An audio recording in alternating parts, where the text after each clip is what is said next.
नमस्कार। मैं हूं एस्ट्रो वास्तु एक्सपर्ट आचार्य सावी सिंह और आज हम आपको बताने वाले हैं कि कन्या राशि वालों के लिए विशेष करके अप्रैल का महीना क्या कुछ खास लेकर आ रहा है।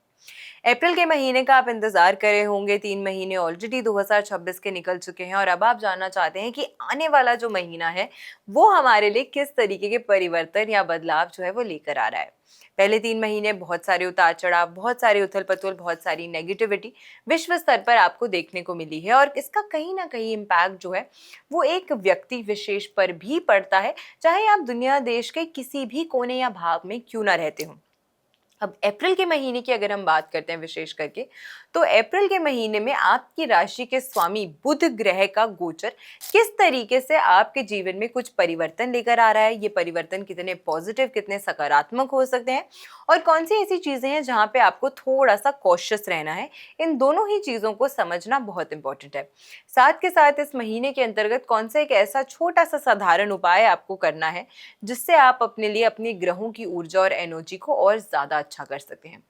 19 मार्च 2026 की अगर हम बात करते हैं तो तब से नव संवत जो है वो भी शुरू हो गया है। 2083 यानी कि रौद्र संवत्सर जो है इस साल आया है और रौद्र नाम से ही सुनाई देता है कि ये समय जो है वो बहुत ज्यादा पॉजिटिव इन्फ्लुएंस जो है वो जीवन में नहीं लेकर आ रहा है। लेकिन जब संवत के राजा देवगुरु बृहस्पति जैसे पॉजिटिव प्लैनेट होते हैं और मंत्री के साथ में उन्हें मंगल का साथ मिलता है,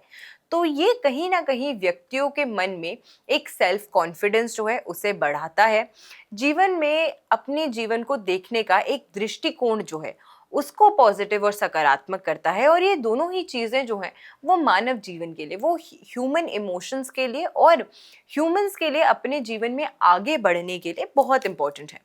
अब यहाँ पर जब आपको अच्छे ग्रहों का साथ मिल रहा है संवत्सर में, तो क्यों ना हम इसका पूरा फायदा, पूरा लाभ जो है अपने पराक्रम, अपने परिश्रम और साथ के साथ में कुछ अच्छे कर्मों को अपने जीवन का हिस्सा बना के क्यों ना करें। देखिए, सबसे पहले अगर हम कन्या राशि की बात करते हैं तो आपके लिए बुध ग्रह जो है वो आपकी राशि के और आपकी राशि से दशम भाव यानी कि कर्म भाव के भी स्वामी ग्रह माने गए हैं। बुध ग्रह के बारे में मैंने अक्सर बताया है कि ये वो ग्रह है जो जिसके साथ बैठता है उसी की ही तरह चाल चलता है, उसी की ही तरह इसकी जो एनर्जी है वो हो जाती है, क्योंकि बुध एक बालक ग्रह है और बुध एक वो ग्रह माना गया है जो आपकी बुद्धि, आपकी इंटेलेक्ट को भी प्रभावित करता है।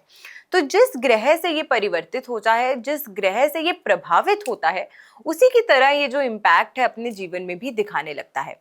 अब बुध ग्रह की अगर हम विशेष करके बात करते हैं तो उसका गोचर इस महीने के अंतर्गत कैसा रहने वाला है। बुध ग्रह सबसे पहले आपकी राशि से छठे भाव में राहु के साथ जब ट्रांजिट करेगा, ये ट्रांजिट जो है कहीं ना कहीं आपके निर्णयों को, आपके सोचने की क्षमता को, आपके सोचने की शक्ति को प्रभावित करेगा, न्यू क्रिएटिव आइडियाज लाके देगा। कंपेटिटिव एग्जाम में जो बच्चे प्रयास कर रहे हैं पढ़ने का, उनके लिए कुछ नए आइडियाज देगा। लेकिन हमें ये नहीं पता लगेगा कि कौन से आइडिया हमारे लिए प्रैक्टिकली एग्जीक्यूशनेबल है और कौन से ऐसे आइडियाज हैं जो बस हमारे हवा में ही हैं और बिल्कुल हम उसको प्रैक्टिकली जमीन स्तर पे नहीं उतार सकते हैं और उनके बारे में सोच सोच कर उनको और फाइन करने के चक्कर में हम अपना महत्वपूर्ण समय जो है वो वेस्ट कर रहे हैं या व्यर्थ कर रहे हैं। तो इसी वजह से बुध और राहु की युति को एक बहुत पॉजिटिव युति, और वो भी छठे भाव, त्रिक भाव में, त्रिषढ़ाय भाव में अच्छा नहीं माना जाता है। यहाँ पर जब तक बुध ग्रह की युति जो है वो राहु के साथ रहने वाली है, कहीं ना कहीं आप लोगों को इस महीने के अंतर्गत अपने सोच पे, अपने निर्णयों पे, बुध ग्रह जॉब, छठा भाव जो है वो नौकरी पेशे का भाव भी है, इसीलिए बहुत जल्दी आक्रोश में आके, बहुत जल्दी किसी की बात सुनकर कोई ऐसा डिसीजन नहीं लेना, कोई ऐसा निर्णय नहीं लेना जो आपके लिए फाइनेंशियली आपको डिस्टर्ब कर सकता है या परेशान कर सकता है।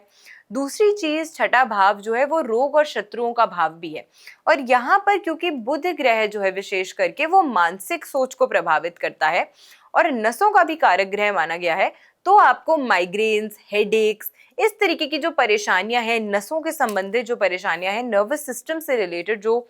इश्यूज या परेशानियां होती हैं वो भी ट्रिगर हो सकती हैं इस महीने के अंतर्गत। तो अपनी मानसिक और शारीरिक स्वास्थ्य, दोनों ही चीजों को आपको इस महीने के अंतर्गत काफी ज्यादा इंपॉर्टेंस और महत्वता जो है वो देनी होगी। साथ के साथ अगर हम बात करते हैं तो 12, 13, 14 ये जो दिन रहने वाले हैं अप्रैल में, विशेष करके अगर हम बात करें तो सूर्य, चंद्र और बुध,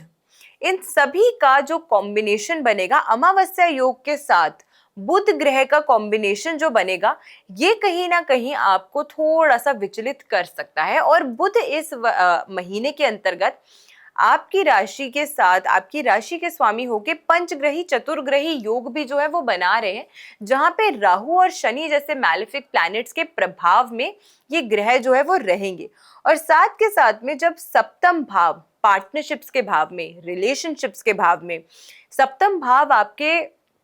पार्टनर के साथ, चाहे वो आपके कार्यस्थल पे हो या आपके निजी जीवन में हो, आपके पार्टनर के साथ आपके रिलेशनशिप्स और उसको भी दर्शाता है। तो यहाँ पर चतुर्ग्रही पंचग्रही योग बनना, वो भी मंगल शनि राहु जैसे ग्रहों के साथ में, ये कहीं ना कहीं आपके अंदर एक नेगेटिव इम्पैक्ट जो है वो लेकर आ सकता है। वाणी पर हो सकता है काफी सारे लोगों का अपने कंट्रोल ना रहे, कुछ अपशब्द जो है वो आसपास के लोगों को बोल दे, जिससे उनकी कहीं ना कहीं उनसे लड़ाई झगड़े जो है वो हो सकते हैं। सोच में आपके एक इस समय के दौरान आपको परिवर्तन देखने को मिलेगा, लेकिन परिवर्तन जो है वो बहुत सकारात्मक नहीं होगा।